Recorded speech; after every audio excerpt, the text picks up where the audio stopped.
நான் படித்ததில் எனக்கு பிடித்த சந்தித்த வேலை தொடரின் 18வது பகுதி. இந்த கதை உங்களுக்கு பிடித்திருந்தால் லைக் அண்ட் சப்ஸ்கிரைப் பண்ணிக்கோங்க ஃப்ரெண்ட்ஸ். வாங்க இன்றைய பகுதியை வாசிக்கலாம். சாதனா தன்னிடம் நடந்த மாற்றங்களை பற்றி ஆராய்ந்து இது எப்படி நடந்தது என யோசித்துக் கொண்டிருந்தவளின் கேள்விக்கு விடையாக அபி தோன்றவும் படுக்கையிலிருந்து எழுந்து அமர்ந்தாள். எனக்கு ஏன் இப்படி தோணுது என்று சலிப்புடன் நினைத்தவள் உறக்கம் வராமல் புரண்டு படுத்தாள். ஆனால் அவளின் மனசாட்சி அந்த உண்மையை ஏற்றுக்கொண்டது. மீண்டும் அவள் காலையில் நடந்ததை நினைத்து பார்க்க அப்பொழுதுதான் அவனின் சனா என்ற அழைப்பும் பேபி என்ற அழைப்பும் நினைவிற்கு வந்தது. அந்த குரல் எங்கோ கேட்டது போல் இருந்தது. ஆனால் எங்கே என்றுதான் சரியாக நினைவுக்கு வரவில்லை.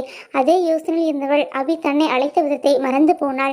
யோசித்துக் கொண்டிருந்தவளுக்கு தலைவலி வர சூடாக ஏதாவது குடிக்க வேண்டும் போல இருந்தது. அறையிலிருந்து வெளியே வந்தவளுக்கு ஹாலில் இருந்த இருட்டும் அமைதியும் லேசான பயத்தை கொடுக்க சுற்றுமுற்றும் பார்த்தாள்.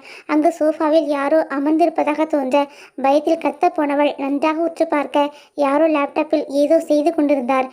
சிறிது தைரியத்தை வரவழைத்துக் கொண்டு அவர் அருகில் சென்றவருக்கு பயம் தெளிந்தது. ஏனென்றால் அபிதான் அங்கு லேப்டாப்பில் வேலை செய்து கொண்டிருந்தான். வேலை மும்முரத்தில் சாதனா வந்ததை அபி கவனிக்கவில்லை. அவன் தனது லேப்டாப்பில் மூழ்கியிருக்க சாதனா அவனை எப்படி அழைப்பது என்று தெரியாமல் குழம்பி லேசாக தொண்டையை கணைக்க அந்த இருட்டில் திடீரென்று ஒரு உருவம் தன்முன் தோன்றி கணைக்கவும் திடுக்கிட்டு அபி நிமிர்ந்து பார்த்தான். அங்கு சாதனா நின்றிருக்கவும் அமைதியானவன். என்ன சாதனா நீ இப்படியா மனுஷனை பயமுறுத்துவ? உன்னை பார்த்து நான் ஏதோ மோகினி தான் நம்ம முன்னாடி வந்துருச்சோன்னு பயந்துட்டேன் தெரியுமா என்று அவளை கேலி பேசினான். அவன் தன்னை மோகினி என்று அழைத்ததில் கோபமடைந்தவள், சொல்லுவீங்க, ஏதோ சார் மட்டும் தனியாக ஏதோ வேலை பார்த்துட்டு இருக்காரு, நாம் ஏதாவது உதவி பண்ணலான்னு வந்தால் என்னையவே கேள்வி பேசுறீங்களா என்று கூறினாள். ஓ, எனக்கு உதவி செய்ய வந்தீங்களா மேடம்? லேப்டாப்ல இவ்வளோ நேரம் வேலை பார்த்தது தலைவலிக்குது. சூடா எனக்கு ஒரு காஃபி போட்டு எடுத்துட்டு வாங்க பார்ப்போம் என்று அபி கூற சாதனா திருதிருவென்று முழித்தாள். அவள் முழிப்பதை பார்த்தவன், என்ன மேடம், சர்க்கரைக்கும் உப்புக்கும் வித்தியாசம் தெரியாதா என்று மீண்டும் கேலி செய்தான்.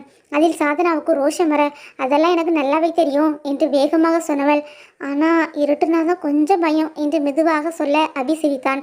அவன் சிரிப்பதை பார்த்து முறைத்தவளை, சரி முறைக்காதவா, நான் கூட்டிகிட்டு போகிறேன் என்று அவளை கிச்சனுக்கு அழைத்து சென்றான். அங்கு சென்ற சாதனா ஃப்ரிட்ஜில் பால் எதுவும் இருக்கிறதா என தேடி பார்த்தாள்.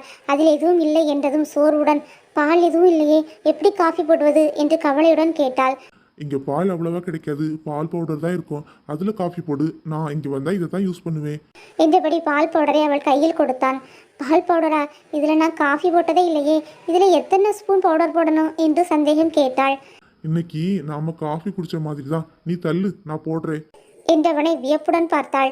என்ன, நீங்க போட போறீங்களா என்று வியப்பு மாறாமல் கேட்டவளிடம், ஏன் நான் காஃபி போட மாட்டேனா?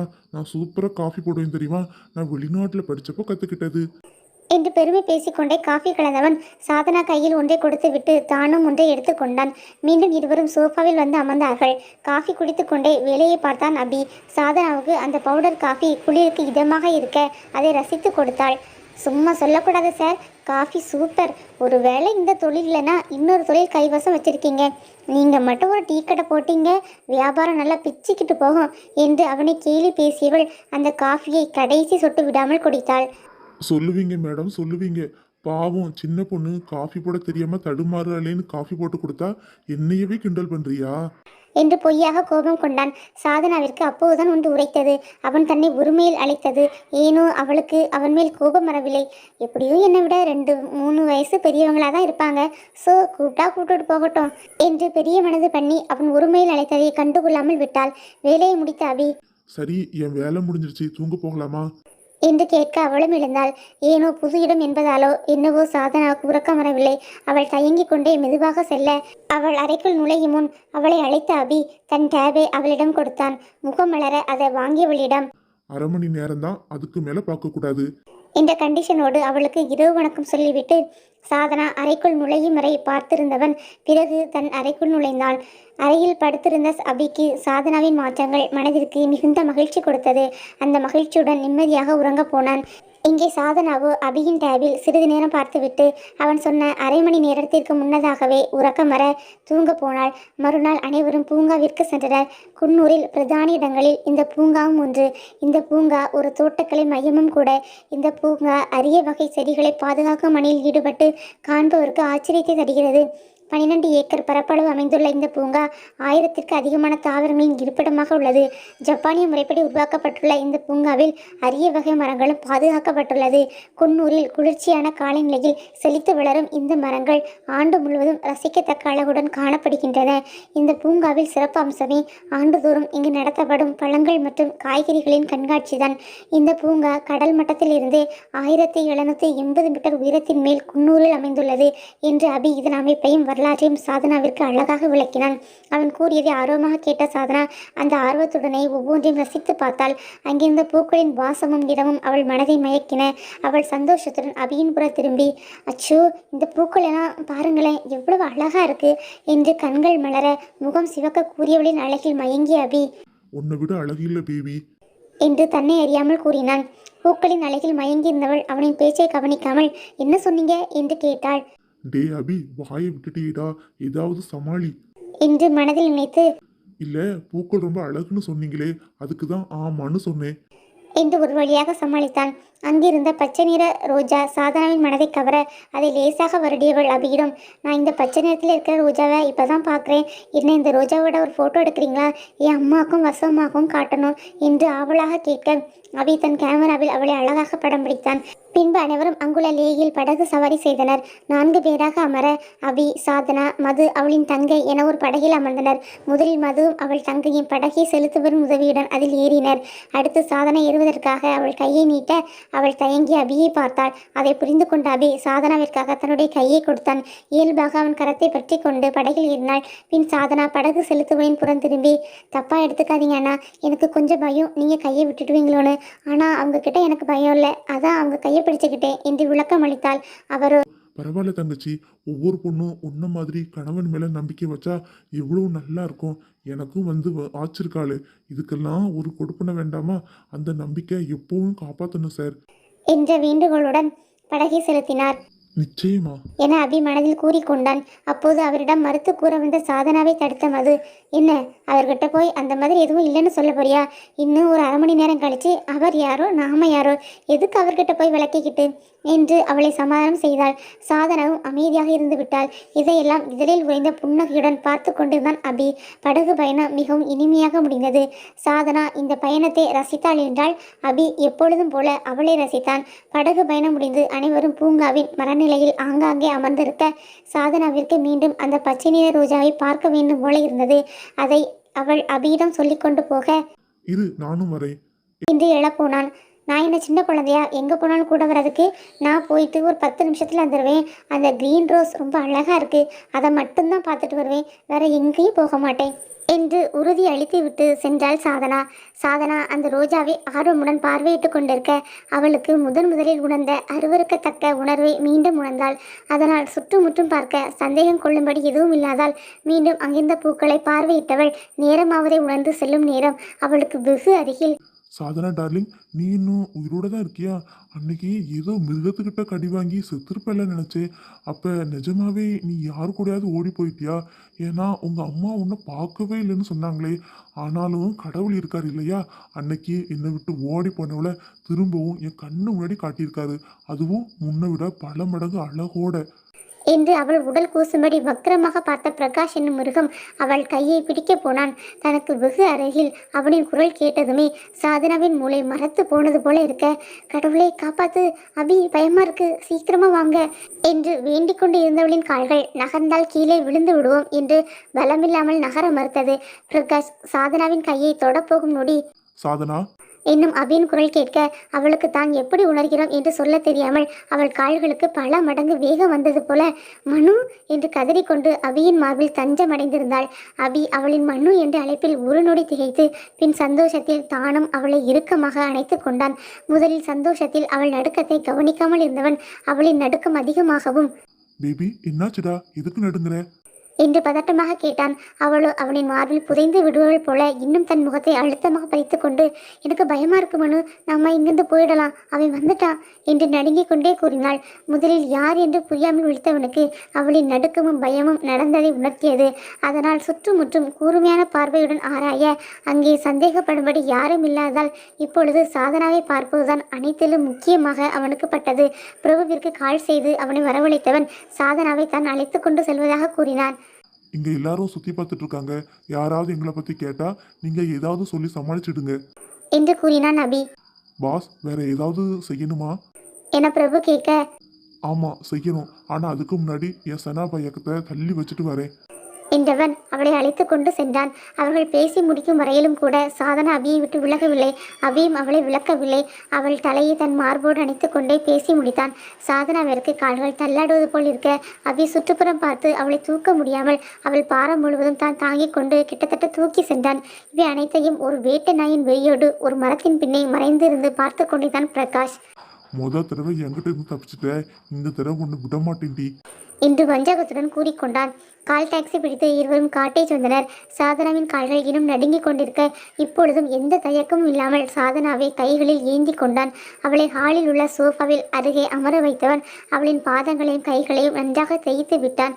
அவளின் அதிர்ச்சி போக சூடாக குடிப்பதற்கு ஏதாவது எடுத்து வர உள்ளே செல்ல போனவளை தடுத்தவள், என்னை விட்டு எங்கேயும் போகாதீங்க மனு, மறுபடியும் அவன் வந்துடுவான் என்று அச்சத்துடன் கூறினாள். என் பேபியை விட்டு நான் எங்கேயும் போக மாட்டேன், சூடா ஏதாவது குடிச்சா நல்லா இருக்கும்டா, அதான் அவனுக்கு குடிக்க ஏதாவது எடுத்துட்டு வரேன் என்று அவளை சமாதானம் செய்த அபி. எனக்கு எதுவும் வேண்டாம், நீங்க இங்கேயே இருங்க என்றாள் சாதனா. ஒரு நொடி யோசித்த அபி, சரி நீ என் கூட வா என்று அழைத்து கொண்டு சென்றவன் அவளுக்கு சூடாக ஹார்லிக்ஸ் கலந்து கொடுத்தான். அதை குடித்தவளுக்கு சிறிது திரும்பி வர அதில் சுய உணர்வு பெற்றவள் அபியை விட்டு விலகி அமர்ந்தாள். மேடம் தெளிவாயிட்டீங்க போல என்று அவளின் விலகலை சுட்டி காட்டியவன் பின்பு அவளிடம், சொல்லு சாதனா, அங்க யாரை பார்த்து பயந்த, எதுக்கு பயந்த, எதுக்கு இந்த ஊருக்கு வர்றதுக்கு தயங்குன என்று அவன் கேட்டான். ஆனால் அவள் அமைதியாக இருக்கவும், நான் கேட்டுக்கிட்டே இருக்கேன், நீ பதில் சொல்லாம பேசாம அமைதியா இருந்தா என்ன அர்த்தம் என்று சிறிது கோபமாக கேட்டான் அபி. நான் எதுக்கு உங்ககிட்ட சொல்லணும், நீங்கள் தான் உங்கள் அத்தை பொண்ணை கல்யாணம் பண்ணிட்டு போயிடுவீங்களே, அப்புறம் உங்ககிட்ட சொல்லி என்ன ஆக போகுது, எனக்கு தான் யாரும் இல்லையே, என்ன அவன் மறுபடியும் பார்த்துட்டான், அவன் என்னை கூட்டிகிட்டு போயிடுவான், என்னை அடிப்பான், ட்ரெஸ்ஸை எல்லாம் எரிப்பான், ஆனால் நீங்கள் இதை பற்றி எதுவுமே கவலைப்படாமல் உங்கள் அத்தை மகளை கல்யாணம் பண்ணிட்டு போயிடுவீங்க என்று சம்மந்தம் இல்லாமல் பேசினாள் சாதனா. அவள் பேசுவதை கேட்டு திடுக்கிட்ட அபி, அன்னைக்கு நான் விளையாட்டுக்கு சொன்னது உன் மனசுல ஆழமா பதிஞ்சிருச்சா? அப்படின்னா நான் உன் மனசுல வந்து ரொம்ப நாள் ஆயிடுச்சு பேபி, நீ தான் அதை உணரல என்று மனதில் நினைத்தவன் பேபி என்று அவளை மென்மையாக அழைத்தான். சாதனா கண்ணீருடன் அவனை பார்க்க அவன் அவள் கண்களை பார்த்து இருகரம் நீட்டி வா என்று கண்களால் அழைக்க தாயை தேடும் செய்யாக அவன் கைகளுக்குள் நுழைந்தவளை மென்மையாக அணைத்து கொண்டான். அன்னைக்கு நான் சொன்னது உண்மையில்லை பேபி என்றவனை திகைப்புடன் நிமிர்ந்து பார்த்தாள் சாதனா. சத்தியமா பேபி, என்னைக்கு ஒன்று முதல்ல அந்த காம்ப்ளெக்ஸில் பார்த்தேனோ அப்போவே நீ மனசுக்குள்ளே வந்துட்ட. நீ அந்த குழந்தைக்கு முத்தம் கொடுத்ததை நான் தப்பாக நினச்சி ஒன்று திட்டிட்டு வந்த பிறகு நான் நானாவே இல்லை, அம்மா கிட்ட நடந்தது சொன்னப்போ என்னை செம்மையாக திட்டுனாங்க. முன்ன பின்ன தெரியாத பொண்ணை, அவளை பற்றி எதுவுமே தெரியாதப்போ நீ எப்படி அவளை பேசலன்னு என்கிட்ட கோவப்பட்டாங்க. அப்போ தான் நான் செஞ்ச தப்பு புரிஞ்சது. உன்னை மறுபடியும் பார்த்தா உன்கிட்ட மன்னிப்பு கேட்கணும்னு நினச்சேன். ஆனால் உன்னை பார்த்த பிறகு உன் மனசை தான் கேட்கணும்னு தோணுச்சு. ஆனால் மேடம் அப்போ என் மேலே ரொம்ப கோபமாக இருந்தீங்க. எப்படி உங்கள் கோபத்தை தணிக்கிறதுன்னு யோசிச்சா மேடம் என்கிட்ட மட்டும் இல்லை எல்லார்கிட்டையும் அப்படிதானே தெரிஞ்சது. எப்படி ஒன்று நெருங்குறதுன்னு யோசிச்சுட்டு இருந்தப்போ தான் அன்னைக்கு நான் ஆஃபீஸ்க்கு வரலன்னு கோவப்பட்டேன். காய்ச்சல் வந்தாலும் லீவு போடாதவா, லேசான தலைவலிக்காக லீவு கேட்டேன், அதுவும் முக்கியமான வேலை இருக்கிறப்ப. அப்போ தான் உன் மனசில் ஏதோ ஒரு இடத்துல நான் இருக்கேன்னு தோணுச்சு. அதை உறுதி செஞ்சுக்க தான் அத்தை பொண்ணு கல்யாணம்னு கதை விட்டேன். அதை கேட்டு நீ அதிர்ச்சி அடைந்த. உன் கண்ணில் தெரிஞ்ச ஏமாற்றம் எனக்கான பதிலை சொன்னது. அந்த சந்தோஷத்தில் இருந்த எனக்கு அடுத்து நீ கேட்ட கேள்வி பெரிய அதிர்ச்சியை கொடுத்தது. அப்போ தான் எனக்கு ஒரு உண்மை புரிஞ்சது. உன் மனசில் ஏதோ ஒரு பெரிய கஷ்டம் இருக்குன்னு. அதை பற்றி எப்படிடா உங்ககிட்ட கேட்குறதுன்னு தவிச்சிட்டு இருந்தேன். ஆனால் கடவுள் அதுக்கு ஒரு வழியை இன்னைக்கு கொடுத்துருக்காரு. சொல்லு பேபி, உனக்கு என்ன கஷ்டம்? இன்னைக்கு யாரை பார்த்து பயந்த என்று தன் மனதில் உள்ள காதலை அவளிடம் சொன்னவன் அவனுக்கு சாதனாயை பற்றி அனைத்தும் தெரியும் என்பதை மறைத்தான். அவனின் நீண்ட விளக்கத்திலும் அவனின் காதலிலும் சுகமாய் நனைந்து கொண்டிருந்தாள் சாதனா. அவனின் இறுதி கேள்வியில் சுயநலமடைந்தவள், இதை எப்படி மறந்தேன்? எனக்கு ஏற்கனவே கல்யாணம் ஆயிடுச்சுன்னு எப்படி மண்ணுக்கிட்ட சொல்லுவேன் என்று முகத்தை மூடிக்கொண்டு அழுதவள் மனதை தேற்றிக்கொண்டு அபியிடம், உங்கள் அன்புக்கும் காதலுக்கும் நான் தகுதியானவ இல்லை, எனக்கு ஏற்கனவே கல்யாணம் ஆயிடுச்சு மனு என்று கதறியவள் பிரகாஷை பற்றியும் தனக்கு நடந்த திருமணத்தை பற்றியும் அதனால் தன் தந்தை இறந்ததை பற்றியும் அழுது கொண்டே கூறினாள். இவையெல்லாம் அபிக்கு ஏற்கனவே தெரிந்த விஷயம் என்றாலும் அவளின் வாய்மொழியில் கேட்கையில் அவன் மனம் ஊமையாக அழுதது. சாதனாவை ஆறுதலாக அணைத்து கொண்டான் அபி. அவளும் அவனின் மார்பில் சாய்ந்து இத்தனை நாள் பட்ட துன்பத்திற்கு எல்லாம் இன்றே அழுது தீர்ப்பவர் போல் அழுது கொண்டே இருந்தாள். எதற்கும் ஒரு முடிவு உண்டு அல்லவா? அதேபோல் சாதனாவின் கண்ணீரும் அபியின் அணைப்பிலும் வருடலிலும் மெதுவாக நின்று அவளிடம் லேசாக விசும்பல் மட்டும் இருக்க அபி அவளுக்கு குடிக்க தண்ணீர் கொடுத்தான். சாதனா அபியிடம், அந்த பிரகாஷ் ரொம்ப கெட்டவே மனு, அவன் இங்கே இருப்பான்னு தெரிஞ்சுதான் நான் இங்கே வர மறுத்தேன். நான் பயந்த மாதிரி ஆயிடுச்சு. நான் வேற அவன் முன்னாடி உங்க மேலே சாஞ்சிட்டேன். அவன் உங்களை ஏதாவது செஞ்சிருவானோ எனக்கு பயமாக இருக்கு மனு. நாம் இங்கேருந்து போயிடலாம். எனக்கு நான் தாங்கிக்குவேன், ஆனால் உங்களுக்கு ஏதாவது ஒன்றுனா என்னால் தாங்க முடியாது என்று அவனிடம் கெஞ்சினாள். அபி சாதனாவின் கண்ணை தீர்க்கமாக பார்த்து கொண்டே, நீ என்ன நம்புறியா சனா பேபி? என்று அழுத்தமாக கேட்டான். என்ன உளறுறீங்க? உங்களை நம்பாமலா என்னோட கடந்த காலத்தை உங்ககிட்ட சொன்னேன் என்றாள் சாதனா. அதே நம்பிக்கையோட இப்போ என் கூட ஒரு இடத்துக்கு வரணும், வருவியா? என அபி கேட்க அபியை விட்டு எழுந்தின்ற சாதனா, நான் ரெடி, போகலாமா என்று கேட்டாள். அவளின் நம்பிக்கையில் சந்தோஷமடைந்த அபி அவளின் கையை இறுக்க பிடித்து கொண்டு வெளியே வந்தான். பின் சாதனாவிடம், இப்போ பிடிக்கிற உன் கையை எந்த கஷ்டம் வந்தாலும் விடமாட்டேன் பேபி. உன்னை அணுகிற எந்த துன்பமும் என்னை தாண்டி தான் உங்ககிட்ட வரணும். அப்படி வர துன்பத்தை கூட நான் அனுமதிக்க மாட்டேன் என்று அவளின் கையில் முத்தமிட்டு சொன்னவனே கண்ணில் கரை காணாத காதலுடன் பார்த்தாள் சாதனா. இந்த நாளுக்காக நான் எத்தனை நாள் ஏங்கி இருக்கேன்னு தெரியுமா பேபி? என்று அவளின் நெற்றியில் முத்தமிட்டான். அவளின் முத்தத்தில் சாதனாவின் முகம் செந்தூரமாக சிவந்தது. அதை மறைக்க அவளின் தோளிலேயே தன் முகத்தை மறைத்து கொண்டாள் சாதனா. பின் அபி சாதனாவை அழைத்து கொண்டு கார் ஓட்டுநரிடம் ஒரு முகவரியை சொல்லி அங்கே செல்லுமாறு கூறியவன் சாதனாவிடம் திரும்பி அவளின் கவனம் தன்னிடம் இருக்குமாறு பார்த்து கொண்டான். அவன் சொன்ன இடம் வரவும் முதலில் இறங்கிய அபி சாதனாவை இறங்க சொன்னான். கார் நின்ற இடத்தை பார்த்தவளுக்கு நெஞ்சு திக்கென்று அடித்து கொண்டது. ஏனென்றால் அவர்கள் சென்ற இடம் பிரகாஷின் வீடு. அதை பார்த்த சாதனா அபியிடம், இங்கே எதுக்கு வந்திருக்கோம் என்று திக்கி திணறி கேட்டாள். வா பேபி சொல்றேன் என்று அவளின் கையை பிடித்து கொண்டு உள்ளே சென்றான் அபி. உள்ளே சென்று அவர்களை வாட்ச்மேன் தடுத்தான். அபி அவனை ஒரு பார்வையால் பார்க்க அவனோ தானாக வழியே விட்டான். உள்ளே நுழைந்தவன் அங்கிருந்த சோபாவில் சாவகாசமாக அமர்ந்து சாதனாவை உட்கார சொன்னான். அவள் தயக்கத்துடன் அமர அபி அவளை தன் கைவழிவிற்குள் வைத்து கொண்டான். ஏனோ சாதனாவிற்கு இப்போது ஒரு பாதுகாப்பு உணர்வு வந்தது. அங்கு வேலை செய்து கொண்டிருந்தவனை அழைத்து, உங்க முதலாளி பிரகாஷ் கிட்ட அபிமன்யுன்னு ஒருத்தன் அவனை பார்க்க வந்திருக்கேன்னு சொல்லுங்க என்று சிங்கத்தின் கர்ஜனையுடன் கம்பீரமாக சொன்னான் அபி. அவன் குரலுக்கு கட்டுப்பட்டவர் போல அவனை அழைத்து வர சென்றார் அந்த வேலையாள். பிரகாஷ் அவன் அறையில் இறையே தவறவிட்ட ஓநாயைப் போல கோபத்துடன் சாதனாவை எப்படி தன் வழிக்கு கொண்டு வருவது என்று யோசித்தபடி இங்கும் அங்கும் நடைபழகி கொண்டிருந்தான். அப்போது, ஐயா என்ற வேலைக்காரனின் அழைப்பு அவனை தடை செய்தது. அதனால் என்ன என்பது போல் கோபமாக திரும்பினான் பிரகாஷ். உங்களை பார்க்க யாரோ அப்புன்னு வந்திருக்காங்க என்றார். அபியின் பெயர் அவருக்கு சரியாக உச்சரிக்க வராதால் அவ்வாறு சொன்னார். யாரு அப்பு? அது யாரு? என்றபடி தன் அறையில் உள்ள சிசிடிவி கேமராவை பார்த்தான். அங்கிருந்து அபியை பார்த்தவன், இவன் காலையில பூங்காவில் பார்த்தவனாச்சே, இவன் எப்படி இங்க வந்தான் என்று யோசித்தபடி நன்றாக பார்க்க அப்பொழுதுதான் சாதனாவும் அவன் அருகில் இருப்பதை பார்த்தான். ஓ, அப்பு சருக்கு நம்மளை பத்தி தெரிஞ்சிருக்கு போல, அதான் பயந்து போய் சாதனா விட இங்க கூட்டிட்டு வந்திருக்கான். ச்சே, இது தெரியாம காலையில இருந்து எவ்வளவு டென்ஷன் என்று அபியை பற்றி தவறாக எடை போட்டவன் சந்தோஷத்துடன் கீழே வந்தான். வாங்க அப்பு சார், என்னை பத்தி தெரிஞ்சு சாதனாவை இங்க விட வந்தியா என்று நக்கலாக கேட்டவன் பின்பு, சரி சரி, அவளை விட்டுட்டு போ. அவளை இங்க கூட்டிட்டு வந்ததுக்கு இந்த பணத்தை செலவுக்கு வச்சுக்க என்று அபியின் மடியில் பணத்தை போட்டவன் சாதனாவை தொட கையை நீட்டினான். அடுத்த நொடி அம்மா என்று அலறலுடன் வலது கையை பிடித்து கொண்டு 4 அடி தள்ளி போய் விழுந்தான். ஆனாலும் அபி உட்கார்ந்த இடத்தை விட்டு நகரவில்லை. இவ்வளவு நேரம் மிகுந்த பயத்துடன் இருந்த சாதனா இப்போது தைரியமாக நிமிர்ந்து அமர்ந்தாள். அவளுக்கு இருந்த பயமெல்லாம் அபியின் ஒரு அடியில் இங்கு ஓடி ஒளிந்து கொண்டது. கீழே வந்த பிரகாஷ் எழ முடியாமல் தடுமாறி விழுந்தான். என் இடத்துக்கு வந்து என்னையே அடிக்கிறியா என்று கோபத்துடன் அபியை அடிக்க வந்தான். அதை எளிதாக தடுத்த அபி இப்போது பிரகாஷின் இடது கையை முடித்திருந்தான். பிரகாஷ் வழியில் துடிக்க, இது சும்மா சாம்பிள் தான் மிஸ்டர் பிரகாஷ். இனிமே தான் இந்த அபிமன்யு யாருன்னு உனக்கு காட்டுறேன். இந்த கைகள் தானே என் சனா பேபியை தொட்டது, அதுக்கு தான் இப்போ கையை உடைச்சேன். ஏன்டா வேலை பார்த்தோம், இவன் மேலே ஆசைப்பட்டோன்னு ஒவ்வொரு நாளும் உன்னை துடிக்க வைப்பேன்டா.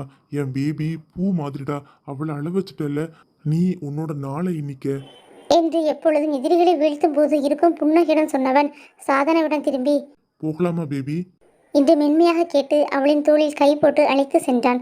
சாதனா அவனையே வைத்த கண் வாங்காமல் அவனின் கையணைப்பில் இருந்து அவனை பார்த்து கொண்டிருந்தாள். அவளிடம் ஒட்டியிருந்த கொஞ்ச நெஞ்ச பயமும் அவளை விட்டு ஓடியது. இவ்வளவு நாள் ஏதோ அடைத்துக்கொண்டு மூச்சு விட முடியாதது போல் தவித்து கொண்டிருந்த சாதனாவுக்கு சுதந்திரமாக சுவாசிப்பது போல் மனது அவ்வளவு நிம்மதியாக இருந்தது. பின் சாதனா உட்கார்வதற்கு காரின் கதவை அபி திறந்து விட தன்னை ஒரு மகாராணியாக உணர்ந்தாள் சாதனா. அபி அமர்ந்தவுடன் அவன் கைவலிவிற்குள் தன் கையை நுழைத்து அவன் தோளில் சுகமாக சாய்ந்து கொண்டாள்.